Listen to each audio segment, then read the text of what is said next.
रहीम 9th class. आज हम chapter 7 properties of matter के न्यूमेरिकल प्रॉब्लम सॉल्व करेंगे। फर्स्ट प्रॉब्लम है density of iron is 7900 kilogram पर क्यूबिक मीटर। आयरन की डेंसिटी गिवन है। Find the mass of solid cube of iron of its side length is 15 centimetre. हमने mass find करना है solid cube का जो कि आयरन का बना हुआ है, और उस क्यूब की एक साइड की जो लेंथ है वो 15 सेंटीमीटर है। क्यूब से मुराद ऐसी शेप हमारे पास होती है जिसकी लेंथ, विड्थ और हाइट सेम हो। तो इस जो एक साइड की हमें लेंथ गिवन है, इसकी मदद से हम वॉल्यूम कैलकुलेट कर लेंगे जो कि हमें मास फाइंड करने में मदद देगा। तो डाटा हमारे पास क्या है, डेंसिटी आयरन की गिवन है, रो इक्वल आ जाएगा 7900 किलोग्राम पर cubic metre. Find the mass of a solid, M calculate करना है, cube of iron its length is 15 centimetre, L हमें गिवन है 15 सेंटीमीटर। अगर हम इसको एसआई यूनिट में कन्वर्ट करते हैं तो ये डिवाइडेड बाय 100 होगा। सेंटीमीटर को मीटर में कन्वर्ट करने के लिए डिवाइडेड बाय 100 किया तो 0.15 मीटर आ जाता है। अब हम इसका सॉल्यूशन देखते हैं। सॉल्यूशन में हमारे पास डेंसिटी के और मास और वॉल्यूम का जो रिलेशन है वो रो equal to mass per unit volume होता है, यानी कि density equal to mass per unit volume. हमने एम कैलकुलेट करना है और हमारे पास वॉल्यूम भी नहीं है, तो हम क्या करेंगे, रो इक्वल आ जाएगा एम ओवर वॉल्यूम इक्वल होता है length multiply by width multiply by height के। क्यूब में लेंथ, विड्थ और हाइट सेम होती है, तो हम लेंथ, विड्थ और हाइट की जो वैल्यूज है वो तीनों यही लेंथ वाली वैल्यू इसमें पुट करेंगे। तो पहले हमने m कैलकुलेट करना है, तो ये उस तरफ जाकर मल्टीप्लाई हो जाएगा, यानी कि m इक्वल हो जाएगा rho into L into W into H, length, width, height. और विड्थ और हाइट यहाँ पर लेंथ की वैल्यू ही पुट होगी, तो m इक्वल आ जाएगा रो की वैल्यू 7900 मल्टीप्लाई बाय लेंथ भी यही पुट करनी है, विड्थ भी और हाइट भी, तो ये हमने वैल्यू पुट कर दी। m इक्वल आ जाएगा, इनको मल्टीप्लाई करने से 26.7 kg। तो ये हमारे पास उस आयरन के बने हुए क्यूब का मास आ जाएगा। नेक्स्ट हमारे पास हम न्यूमेरिकल नंबर 2 है, 50 centimetre into 20 centimetre into 40 centimetre metal block has mass of 2500 ग्राम। ये उस मेटल बॉक्स की लेंथ, विड्थ और हाइट गिवन है। ये मेटल बॉक्स बना हुआ है, उसकी लेंथ, विड्थ और हाइट है, तो इन तीनों को मल्टीप्लाई करेंगे तो हमारे पास वॉल्यूम आ जाएगा। मास है 2500 ग्राम।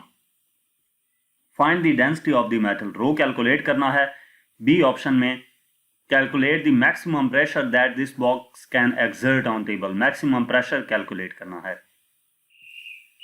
तो हम डाटा नोट करते हैं। डाटा में हमारे पास सबसे पहले वॉल्यूम है 50 multiply by 20 multiply by 40 centimetre, तो इनको मल्टीप्लाई किया वैल्यूज को तो ये 40,000 आ जाता है, और सेंटीमीटर का क्यूब आ जाएगा। ये क्यूब जो होता है वो सेंटी के ऊपर भी होता है, तो जब हम इसको एसआई यूनिट क्यूबिक मीटर में कन्वर्ट करेंगे तो सेंटी मतलब 10 पावर -2 की पावर क्यूब 10 पावर -6 हो जाएगा। तो 40,000 into 10 power -6 metre cube equal आ जाता है, ये सिंप्लीफाई होके 0.04 क्यूबिक मीटर आ जाता है। 10 पावर -6 है ना, तो पॉइंट यहाँ पे है। अब इस पॉइंट को अगर हम 4 से पहले 0 लगा के इधर शिफ्ट करते हैं तो तब ये 10 पावर -6 बैलेंस हो जाएगा, तो ये 0.04 क्यूबिक मीटर आ जाता है। Find the density of the metal, mass बल्कि गिवन है, मास भी नोट कर लेते हैं। 2500 ग्राम है, तो ये 1000 से डिवाइड करेंगे किलोग्राम में कन्वर्ट करने के लिए, क्योंकि मास का एसआई यूनिट किलोग्राम होता है, तो ये 2.5 kg आ गया। Find the density of the metal, rho calculate करना है। Calculate the maximum pressure that this box can exert on table, तो P की वैल्यू भी हमने कैलकुलेट करनी है। तो सोल्यूशन हम इसका देखते हैं। सबसे पहले डेंसिटी कैलकुलेट करने के लिए रो equal to mass per unit volume का फार्मूला यूज करेंगे। रो इक्वल आ जाएगा, मास हमारे पास 2.5 है डिवाइडेड बाय वॉल्यूम 0.04, तो ये डिवाइड करने से डेंसिटी आ जाती है 62.5 किलोग्राम पर क्यूबिक मीटर। मैंने आपको पहले भी एक बार बता चुका हूँ, बल्कि काफ़ी बार बताया है, और स्टार्टिंग में न्यूमेरिकल स्टार्ट करने से पहले भी ये बात समझाई थी कि जो भी डाटा हो उसमें जितनी भी वैल्यूज़ गिवन हो उनको ऐसा यूनिट में कन्वर्ट कर लिया करें। फिर फार्मूले में वैल्यू पुट करते वक्त आपको यहाँ पर यूनिट साथ लिखने की ज़रूरत नहीं होती। एंड पे जो आंसर आए उसके साथ उस यूनिट का उस क्वांटिटी का ऐसा यूनिट लिख दिया करें। तो डेंसिटी का यूनिट किलोग्राम पर क्यूबिक मीटर होता है, वो यहाँ पर लिख दिया। इसके बाद हमने प्रेशर कैलकुलेट करना है, तो P इक्वल होता है रो एच जी के। ठीक है, तो P इक्वल आ जाएगा, रो की वैल्यू हमारे पास 62.5 इंटू हाइट 0.5, जी की वैल्यू हमारे पास है 10 होती है, ये हमें मालूम है। 9.8 है या 10 है, मैंने बुक के मुताबिक आंसर लाने के लिए 10 जहाँ पे पुट की है। रो की वैल्यू हमने फाइंड की थी, एच की वैल्यू कहाँ से ली? हमारे पास 40, 20 और 50 गिवन है। इन्होंने कहा था मैक्सिमम प्रेशर एक्सर्ट करे टेबल पे। तो मैक्सिमम प्रेशर तब एक्सर्ट होगा जब हाइट हम मैक्सिमम, इन तीनों वैल्यू में से जो मैक्सिमम वैल्यू है वो हम लें, तो उस वक्त मैक्सिमम प्रेशर एक्सर्ट होगा। तो ये 50 सेंटीमीटर ली, 50 सेंटीमीटर को मीटर में कन्वर्ट करें तो 0.5 आता है। तो इस वजह से जो हाइट है वो हमने 0.5 कंसिडर की है। तो इनको हम मल्टीप्लाई करेंगे, प्रेशर इक्वल आ जाएगा 312.5 पास्कल। नेक्स्ट क्वेश्चन नंबर 3 है, water column in a beaker is 70 centimetre. एक बीकर में वाटर कॉलम जो है वो 70 सेंटीमीटर है, यानी कि वाटर की जो हाइट है वो 70 सेंटीमीटर है। Find the pressure of the water in beaker. Pressure calculate करना है वाटर का बीकर में। डेंसिटी ऑफ वाटर हमें गिवन है। तो डाटा हम नोट करते हैं। कॉलम, जो बीकर में वाटर कॉलम की हाइट है वो 70 सेंटीमीटर है। H इक्वल टू 70 सेंटीमीटर, इसको मीटर में कन्वर्ट करेंगे तो सेंटीमीटर को मीटर में कन्वर्ट करने के लिए 100 से डिवाइड करते हैं, तो ये 0.7 मीटर आ जाएगा। Find the pressure of the water. P calculate करना है। डेंसिटी ऑफ द वाटर, रो की वैल्यू गिवन है 1000 किलोग्राम पर क्यूबिक मीटर। तो इसका सोल्यूशन देखते हैं। हमारे पास प्रेशर फाइंड करने के लिए फार्मूला होता है P equal to rho H G. तो P इक्वल आ जाएगा, रो की वैल्यू 1000 गिवन है, H 0.7 है और G की वैल्यू हमें मालूम है 9.8 या 10 हम पुट कर सकते हैं। तो इनको मल्टीप्लाई करेंगे तो ये 7000 पास्कल आ जाता है, यानी कि 7 into 10 power 3 pascal. Next question number 4 है, in a force multiplier small piston has diameter of 15 centimetre and large piston has diameter of 30 centimetre. Force multiplier जो आपने पढ़ा है ना हाइड्रोलिक प्रेस से रिलेटेड, जो एप्लीकेशन थी, आर्किमिडीज प्रिंसिपल था, और इसी तरह यानी कि प्रेशर की जो एप्लीकेशन थी ना, जहाँ पे प्रेशर इक्वली एक्सर्ट होता है हर डायरेक्शन में, तो उसकी जो हाइड्रोलिक प्रेस था वहाँ पे उससे रिलेटेड ही आपका न्यूमेरिकल है। उसको फोर्स मल्टीप्लायर भी कहते हैं। जो एंड पे हमारे पास इक्वेशन आई थी तो उसकी वो बात कर रहा है कि फोर्स मल्टीप्लायर में जो स्मॉल पिस्टन है उसका डायमीटर इतना है और लार्ज पिस्टन है उसका डायमीटर इतना है। अगर फोर्स अप्लाई की जाए 250 न्यूटन की स्मॉल पिस्टन पे, तो लार्ज पिस्टन पे कितनी फोर्स प्रोड्यूस होगी? तो स्मॉल पिस्टन की वैल्यूज को हम सबस्क्रिप्ट में 1 लिख देंगे और लार्ज वैल्यू को 2 कह देंगे। तो स्मॉल पिस्टन का डायमीटर यानी कि D1 15 सेंटीमीटर है, इसको मीटर में कन्वर्ट कर लिया तो डिवाइडेड बाय 100 कर दिया, 0.15 मीटर आ गया। Has diameter of 30 centimetre. Large piston has diameter of 30 centimetre, तो D2 आ जाएगा 30 सेंटीमीटर यानी कि 0.30 metre. 250 newton is applied on small piston. Small वालों को हम 1 कह रहे हैं, तो ये F1 250 न्यूटन आ जाएगा। Then how much force will produced on the large piston, यानी कि F2 कितनी होगी? तो इसका हम सोल्यूशन देखते हैं। हमारे पास फोर्स मल्टीप्लायर के लिए या हाइड्रोलिक प्रेस की एप्लीकेशन में, जो हाइड्रोलिक प्रेस वाली एप्लीकेशन थी उसमें हमने ये रिजल्ट निकाला था कि F1 over A1 equal to F2 over A2 होता है। तो वो रिलेशन हमने लिखा। अब हमारे पास F1 गिवन है, F2 हमने कैलकुलेट करनी है लेकिन एरिया नहीं है। तो एरिया अब हमारे पास कैसे आएगा? हम एरिया का फार्मूला पुट करेंगे। जाहिर सी बात है, पिस्टन जहाँ पे लगा हुआ है तो वो स्क्वायर फॉर्म में होगी, सर्कल फॉर्म में होगी, ठीक है। तो जो पाइप होती है वो सर्कल फॉर्म में है, तो उसका एरिया हमारे पास कैसे आ जाएगा? एरिया का फार्मूला पुट करेंगे तब आएगा। तो पहले हमने इसमें से F2 कैलकुलेट करना है, ये A2 इधर जाकर मल्टीप्लाई हो जाएगा, यानी कि F1 into A2 over A1 हो जाएगा। अब यहाँ पर एरिया का फार्मूला पुट करते हैं, F2 equal to F1 into A equal आ जाएगा पाई आर स्क्वायर के, तो पाई आर टू स्क्वायर और पाई आर वन स्क्वायर आ गया। अब R2 और R1 रेडियस भी हमें नहीं गिवन, रेडियस डायमीटर का हाफ होता है, यानी कि R2 की जगह पे D2/2 आ जाएगा और R1 की जगह पे D1/2 आ जाएगा। अब इस केस में अगर हम देखें, पाई पाई से कैंसिल हो जाएगा,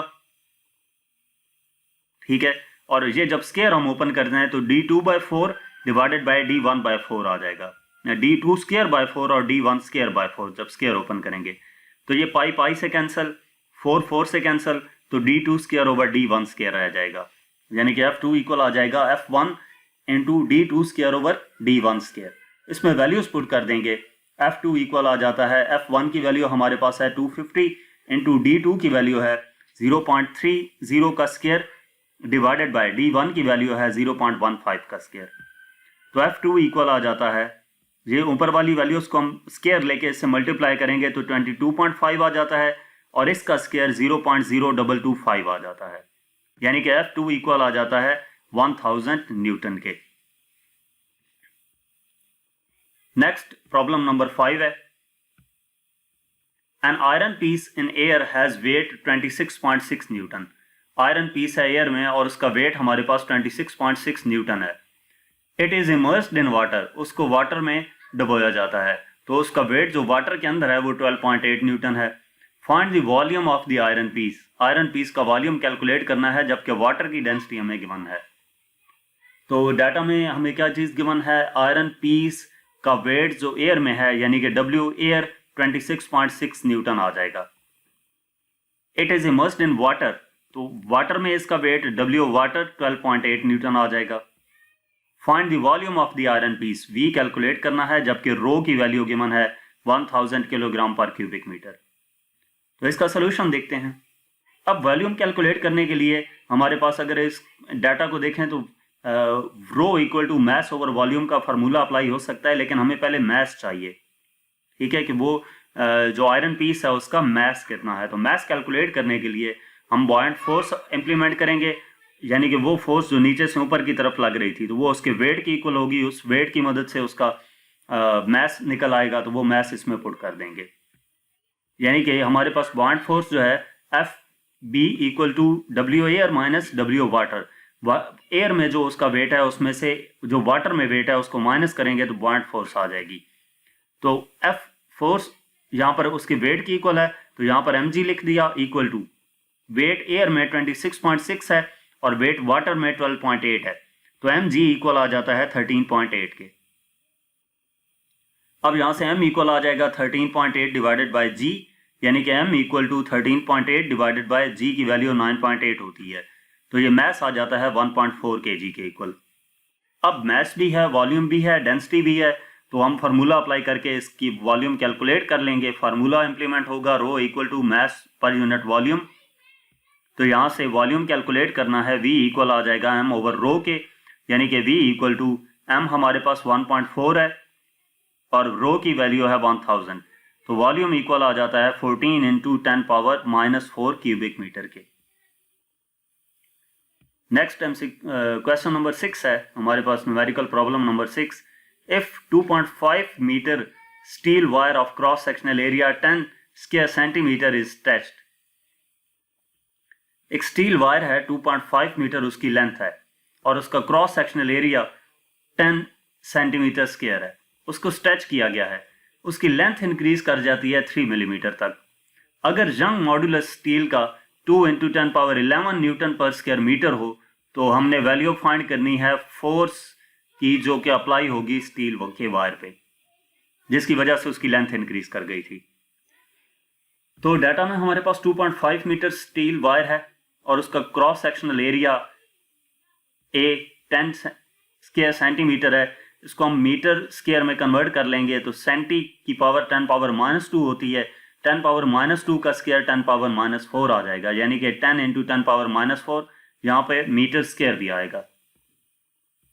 its length increases by 3 millimetre, यानी कि डेल्टा L हमारे पास 3 मिलीमीटर आ गया, ये 3 इंटू 10⁻³ मीटर आ जाएगा। यंग्स मॉडुलस y हमें गिवन है 2 into 10⁻11 newton per square metre. Find the value of force F calculate करना है। तो इसका सोल्यूशन हम देखते हैं। यंग्स मॉडुलस का हमारे पास फार्मूला होता है y equal to FL/A delta L। हमने F कैलकुलेट करना है तो ये A डेल्टा L इधर जाकर मल्टीप्लाई होगा, इधर डिवाइड हो रहा था तो इधर मल्टीप्लाई होगा, YA डेल्टा L, और ये L इधर आकर डिवाइड हो जाएगा। तो YA डेल्टा L/L इक्वल आ गया F के, यानी कि F इक्वल आ जाएगा YA डेल्टा L/L के। इसमें सारी वैल्यूज हमें गिवन है वो पुट कर देंगे। Y की वैल्यू 2 इंटू 10⁻11 गिवन है, एरिया 10 इंटू 10⁻⁻4 है, delta L 3 into 10⁻³ divided by L की वैल्यू 2.5 है। तो ये F इक्वल आ जाता है, ऊपर वाली वैल्यूज मल्टीप्लाई होके 6,00,00,0 डिवाइडेड बाय 2.5। तो ये जब हम डिवाइड करते हैं तो फोर्स आ जाती है 24,00,00 न्यूटन के। अगर हम इसको साइंटिफिक नोटेशन में लिखें तो F इक्वल आ जाता है 2.4 इंटू 10⁻5 न्यूटन। तो यह वो फोर्स है जो अप्लाई स्टील की वायर पे अप्लाई की गई थी, जिसकी वजह से उसकी लेंथ जो है 3 मिलीमीटर तक इंक्रीज कर गई थी। इसके बाद इस चैप्टर का लास्ट प्रॉब्लम है, hydraulic car lifts a car of mass 1000 kg। एक हाइड्रोलिक कार है और वो एक कार को लिफ्ट करती है जिसका मैस 1000 kg है। जब हम उसके ऊपर फोर्स अप्लाई करते हैं 50 न्यूटन की स्मॉल पिस्टन पे 50 न्यूटन की फोर्स अप्लाई की, तो लार्ज पिस्टन पे जो कार का वेट, तो कार का मैस था 1000 kg, वो रखा था, वो उसको अब मूव करवाती है, यानी कि upward. Radius of its small piston is 20 centimetre. Small piston का रेडियस गिवन है, लार्ज पिस्टन का रेडियस क्या होगा वो कैलकुलेट करना है। तो डाटा में हमारे पास hydraulic car lift mass 1000 kg। अब ये लार्ज पिस्टन की बात कर रहा है, तो लार्ज पिस्टन के मैस को हम M1 कंसिडर कर लेते हैं, यानी कि लार्ज पिस्टन से एसोसिएटेड वैल्यू के साथ हम 1 लिखेंगे और स्मॉल पिस्टन वाली वैल्यूज को हम 2 लिखेंगे। M1 1000 kg। When we apply force of 50 newton on small piston, तो स्मॉल पिस्टन से मुराद इस पे जो फोर्स अप्लाई की गई है F2 50 न्यूटन आ गई। Radius of its small piston की रेडियस यानी कि R2 20 centimetre. Find the radius of its large piston, तो R1 कैलकुलेट करना है। ये जो R2 की वैल्यू थी इसको हमने SI यूनिट में कन्वर्ट कर दिया, सेंटीमीटर को मीटर में कन्वर्ट करने के लिए डिवाइडेड बाय 100 किया है। तो अब हम इसका सोल्यूशन देखते हैं। ये बेसिकली वही फोर्स मल्टीप्लायर का फार्मूला यहाँ पर यूज होना है जो हाइड्रोलिक प्रेस वाले सिस्टम में होता है कि F1/A1 इक्वल टू F2/A2। तो F1/A1 F2/A2 कैलकुलेट करने के लिए हमारे पास F1 मौजूद नहीं है, तो F1 पहले कैलकुलेट करेंगे। F1 इक्वल टू W1, ये इक्वल होगा M1G के, यानी कि F1 इक्वल आ जाएगा M1 1000 के बना है, इंटू G की वैल्यू 10 होती है, तो ये हमारे पास 10,000 न्यूटन आ जाता है। अब हम फोर्स मल्टीप्लायर यूज करेंगे, F1/A1 equal to F2/A2। Area direct हमें नहीं बताया गया, तो हम क्या करेंगे, एरिया का फार्मूला यूज करेंगे। A इक्वल होता है πr² के, इनके इसमें जो सर्कल की फॉर्म में होगा ना हमारे पास जो पाइप होगा हाइड्रोलिक प्रेस में, तो एरिया इक्वल होता है πr² के। तो A1 के लिए πr1² और A2 के लिए πr2²। तो ये हमारे पास F1/R1² इक्वल आ जाता है F2/R2² के। पाई से कैंसिल हो गया था। अब हमने कैलकुलेट इसमें R1 करना है, तो इसको क्रॉस मल्टीप्लाई करते हैं। F2/R1² इक्वल टू F1/R2² आ जाएगा। तो R1² इक्वल आ जाता है F1/R2² डिवाइडेड बाय F2, ये F2 इधर आकर डिवाइड हो जाएगा। तो R1² इक्वल आ जाता है, F1 की वैल्यू हमारे पास है जो अभी कैलकुलेट की थी 10,000 इंटू R2 की वैल्यू हमें गिवन है 0.2 का स्क्वायर डिवाइडेड बाय F2 हमारे पास है 50। तो इनको हम सिंप्लीफाई करेंगे, R1² इक्वल आ जाता है, इन सारी वैल्यूज़ को मल्टीप्लाई किया तो जो 400 आ जाता है डिवाइडेड बाय 50। तो ये डिवाइड करने से R1 हमारे पास R1² आ जाता है 8, दोनों तरफ अंडर रूट लेंगे तो R1 की वैल्यू हमारे पास आ जाएगी 2.82 मीटर। तो यहाँ तक हमारे पास इस चैप्टर के न्यूमेरिकल प्रॉब्लम्स थे। मज़ीद किसी भी चैप्टर की एक्सरसाइज का सॉल्यूशन देखने के लिए आप हमारी वेबसाइट विजिट कर सकते हैं। इसके अलावा आप हमें इंस्टाग्राम, फेसबुक और यूट्यूब पर फॉलो करें। Thank you.